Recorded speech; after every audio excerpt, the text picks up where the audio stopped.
रख हौसला वो मंजर भी आएगा, प्यासे के पास चलकर समुंदर आएगा, प्यासे के पास चलकर समुंदर आएगा। कैसे हैं मेरे प्यारे बच्चों? ईश्वर की कृपा से आप सभी अच्छे होंगे। और आज हम पढ़ने वाले हैं बहुपद के अंतर्गत अगला भाग। पहले भाग में हमने बहुपद से संबंधित बहुत सारी परिभाषाओं को जाना था, बहुपद के प्रकार के बारे में जाना था। लेकिन आज हम एक्सरसाइज से संबंधित कुछ टॉपिक दिए गए हैं, उनको हम हल करेंगे और साथ ही साथ हम जानेंगे कि बहुपद की घात क्या होती है और उसके बहुपद के गुणांक क्या होते हैं। तो सबसे पहले हम एक्सरसाइज का एक क्वेश्चन हल करने की कोशिश करते हैं और क्वेश्चन ये है निम्न व्यंजकों में, क्वेश्चन ये है कि निम्न व्यंजकों में कौन कौन से बहुपद हैं, कौन कौन बहुपद हैं। बहुपद की परिभाषा हम जान चुके हैं, अब हम प्रश्न के द्वारा उसको हल करते हैं। X square minus 3x plus में क्या दिया गया? 3 दिया गया है। ठीक है, x square minus 3x plus में 3 दिया गया है। अब कहता है कि ये बहुपद है कि नहीं, तो इसके लिए हमें थोड़ा सा पहले वाले भाग को देखना पड़ेगा जिसमें हमने बहुपद की परिभाषा लिखी थी। हमने लिखा था कि एक ऐसा बीजीय व्यंजक जिसमें चर और अचर होते हैं और चर की घात क्या होती है? पूर्ण संख्या अगर होती है तो उसको हम क्या कहते हैं? बहुपद कहते हैं। तो यहाँ हमें चर की जो घात है वो क्या है? 2 है, 1 है, 0 है, तो इसलिए हम इसको क्या कहेंगे? एक बहुपद कहेंगे। लिखा जाएगा एक बहुपद है। ठीक है, क्योंकि चर की घात, क्योंकि चर की घात क्या है? चर की घात पूर्ण संख्या है। ठीक है, पूर्ण संख्या है। समझ आ गया? कोई दिक्कत नहीं है। दूसरा वाला पार्ट करते हैं, क्वेश्चनों को करते हैं, उसके बाद आपको धीरे धीरे सारी चीज़ समझ में आ जाएगी। 2x प्लस 5, 2x प्लस में 5 बहुपद है कि नहीं है? केवल चर की घात देखिए कि चर की घात क्या है। अगर पूर्ण संख्या है 0, 1, 2, 3, 4 अनंत तक कोई भी संख्या दी हुई है 0 से स्टार्ट होने वाली, तो वो एक बहुपद होता है। क्या है? ये भी एक बहुपद है। रीजन क्या लिखेंगे? चर की घात पूर्ण संख्या है। ठीक है, लिख देते हैं एक बहुपद है, चर की घात, चर की घात क्या दी गई है? पूर्ण संख्या है। अगला देखिए, तीसरा भाग क्या दिया गया है? x minus 1/x।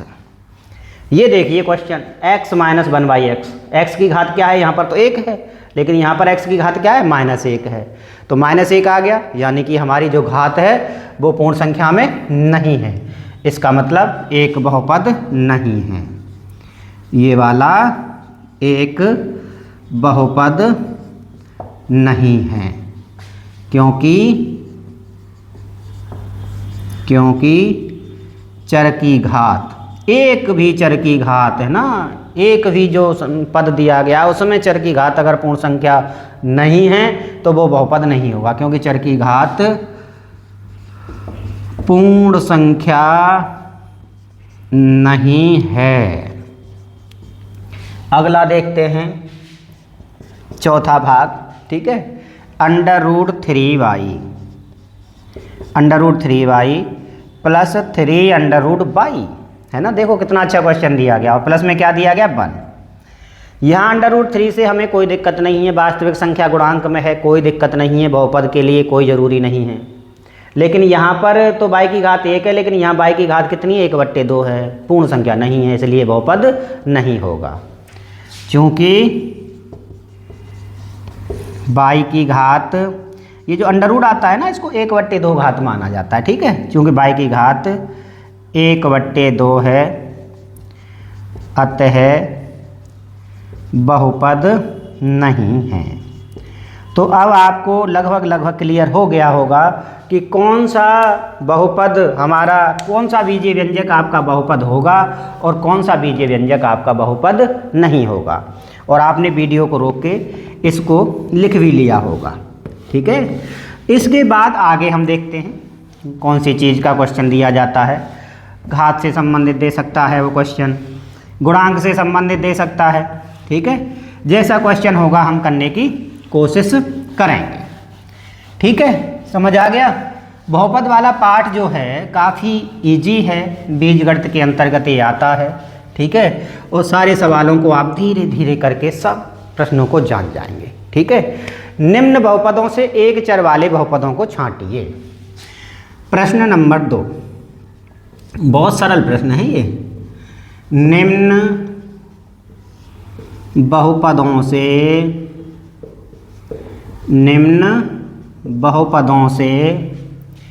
एक चर तो जानते ही आप, एक चर वाले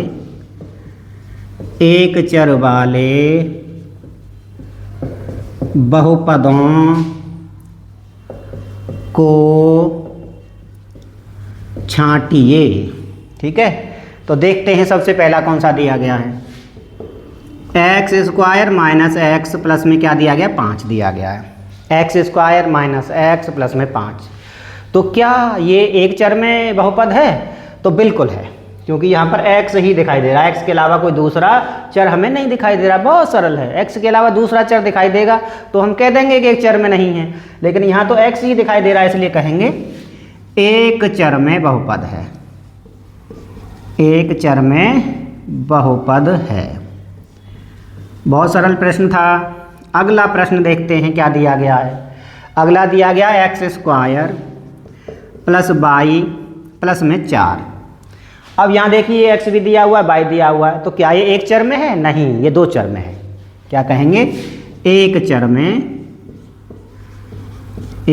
में बहुपद नहीं है। कितने चर में है? दो चर में है, ठीक है। अगला प्रश्न देखिए, तीसरा पार्ट। तीसरा दिया गया है T square minus T plus 5।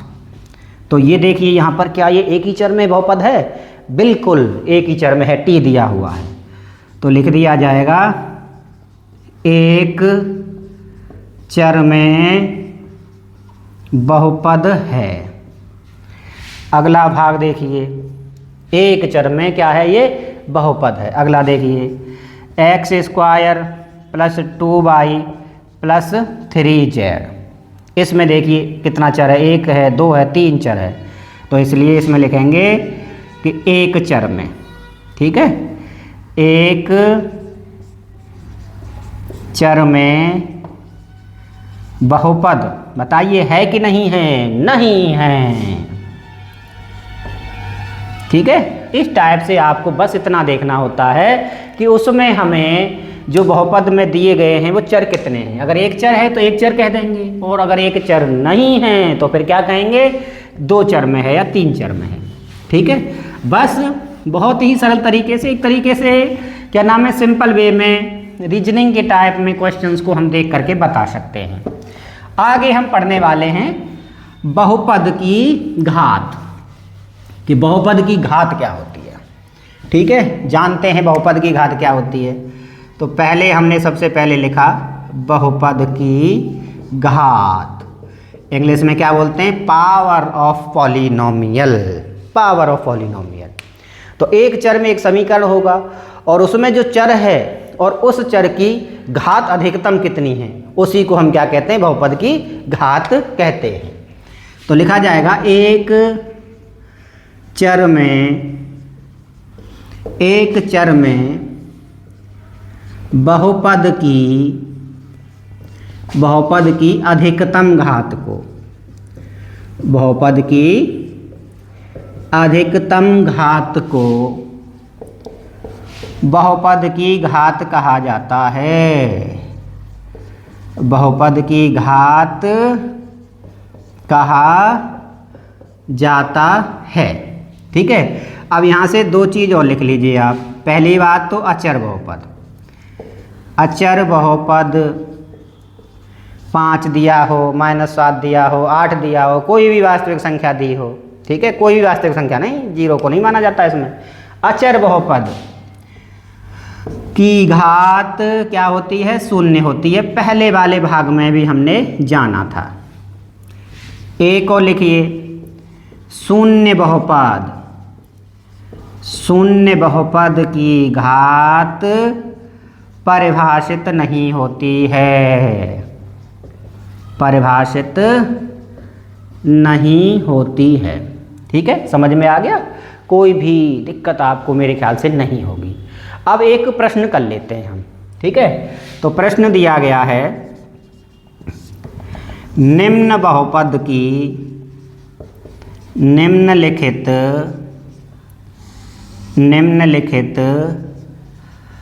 बहुपदों की घात बताइए। ठीक है, घात बतानी है, जिसमें पहला वाला भाग दिया गया है हमें 5x 5x plus 3x square plus में क्या दिया गया? 4 दिया गया है। जो चर दिया गया है उस चर पर अधिकतम जहाँ घात दी हुई है वही बहुपद की क्या होती है? घात होती है। 1 है या 2 है या 0 है ना? तो कितनी होगी बहुपद की घात? 2 होगी। बहुपद की जो घात है वो कितनी हो जाएगी? 2 हो जाएगी। ठीक है, अगला देखिए क्या दिया गया है। अगला दिया गया है 7x cube plus 5x plus में क्या दिया गया? 4 दिया गया है ना? 7x cube plus 5x plus में क्या दिया गया? 4 दिया गया है। तो यहाँ से भी आप देख सकते हो बहुपद की घात, ठीक है, कितनी होगी? 3 ही होगी, क्योंकि 3 इस पर अधिकतम घात है। ये बराबर का निशान है, माइनस मत समझ लेना। ठीक है, तीसरा भाग देखिए।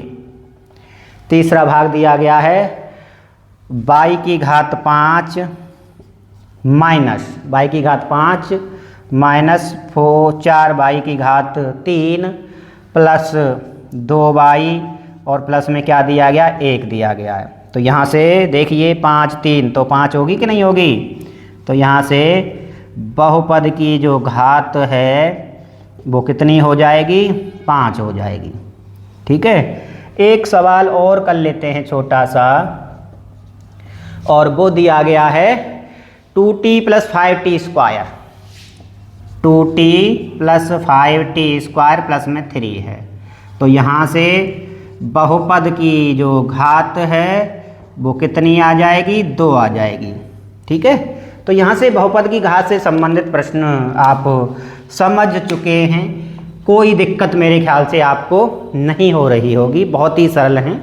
धीरे धीरे आप देखेंगे कि एक्सरसाइज बढ़ती रहेगी तो धीरे धीरे आपको बहुत सारी चीज़ों तक पहुंचना है। बहुपद के शून्य है ना, जो कि बहुत ही मोस्ट इम्पोर्टेंट टॉपिक होता है, उसको भी आप जानेंगे।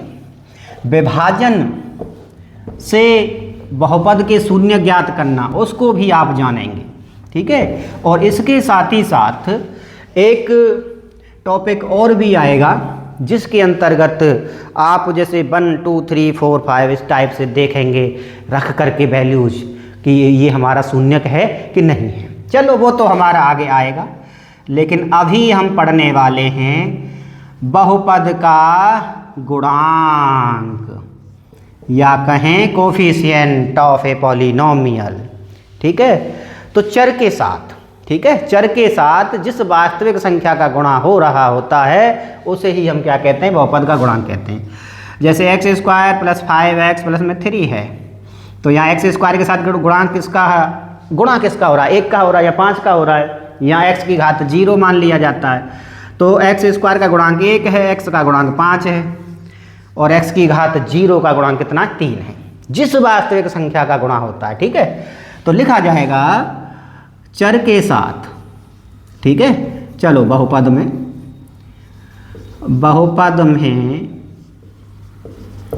चर के साथ, बहुपद में चर के साथ जिस वास्तविक संख्या का, जिस वास्तविक संख्या का गुणा होता है जिस वास्तविक संख्या का बहुपद में चर के साथ जिस वास्तविक संख्या का गुणा होता है उसे बहुपद का गुणांक कहते हैं। ठीक है, उसे हम क्या कहते हैं? उसे बहुपद का गुणांक कहते हैं, बहुपद के चर का। ठीक है, बहुपद के चर का गुणांक कहते हैं। ठीक है, बहुपद में चर के साथ जिस वास्तविक संख्या का गुणा होता है उसे बहुपद के चर का क्या कहते हैं? गुणांक कहते हैं।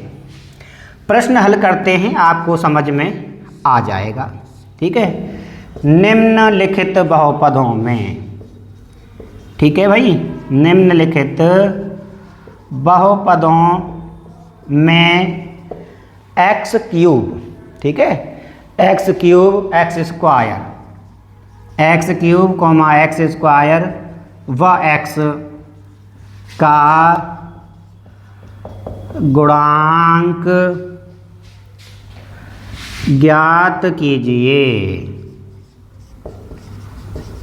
ठीक है, तो नंबर 1 दिया गया है 7x स्क्वायर प्लस 5x और प्लस में क्या दिया गया? 7। तो इसमें एक्स क्यू का गुणांक कितना है बताइए ध्यान से देख करके, और एक्स स्क्वायर का गुणांक कितना है और एक्स का गुणांक कितना है।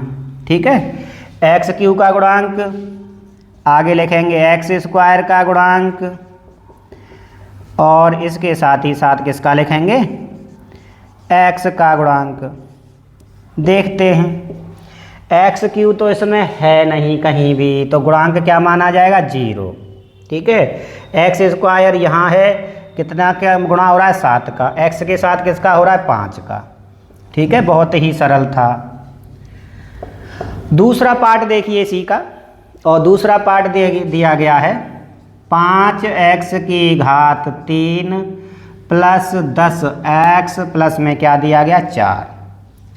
अब देखिए यहाँ पर एक्स क्यू का गुणांक बताइए कितना है? 5 है। एक्स स्क्वायर का गुणांक बताइए कितना है?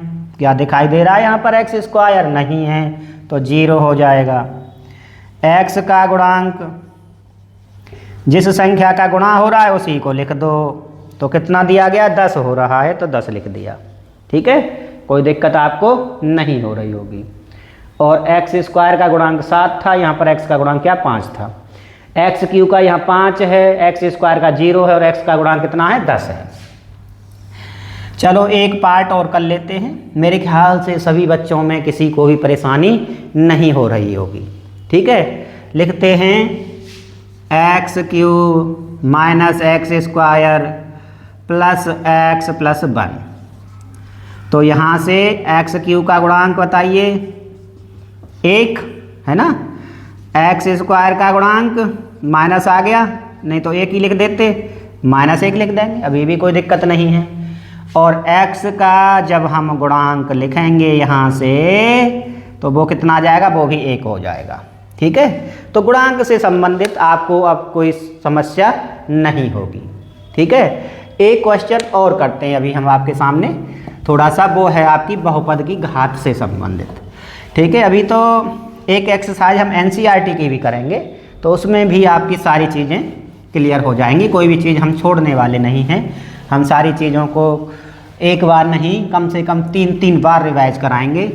बस आप हमसे जुड़े रहिए और प्रश्नों को हल करते रहिए, और कोई भी दिक्कत आपको नहीं होने देंगे। निम्नलिखित बहुपदों की घात बताइए। प्रश्न दिया गया है निम्नलिखित बहुपदों की, ठीक है, निम्नलिखित बहुपदों की घात बताइए।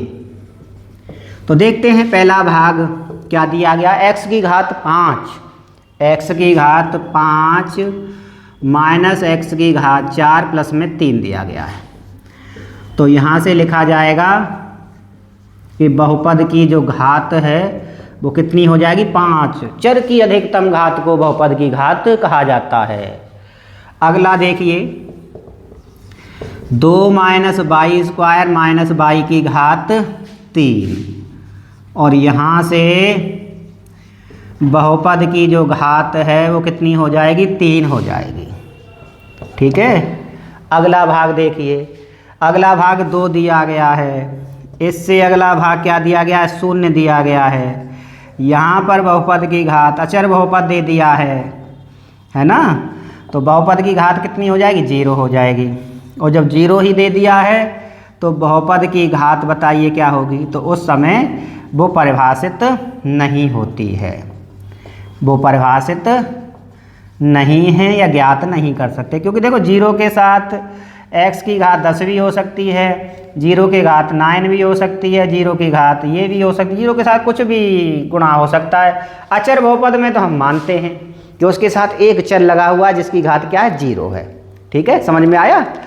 अब एक और क्वेश्चन हम करने वाले हैं। ठीक है, तो मेरे ख्याल से आपको अचर बहुपद और शून्य बहुपद के बारे में भी आपका कॉन्सेप्ट एकदम क्लियर हो गया होगा, कोई दिक्कत आपको नहीं होगी, है ना। तो दिया गया है बहुपद, प्रश्न दिया गया है बहुपद 5 की घात कितनी है। अभी आपने ज्ञात किया है तो इसका उत्तर लिखेंगे, 1 नंबर में आएगा तो क्या लिख देंगे 0 लिख देंगे, क्योंकि ये अचर बहुपद है और इसकी घात कितनी है, कितनी है बताइए इसकी घात, इसकी घात 0 होती है। अगला प्रश्न, शून्य बहुपद की घात कितनी है, तो इसके लिए भी क्या करोगे आप, परिभाषित नहीं है।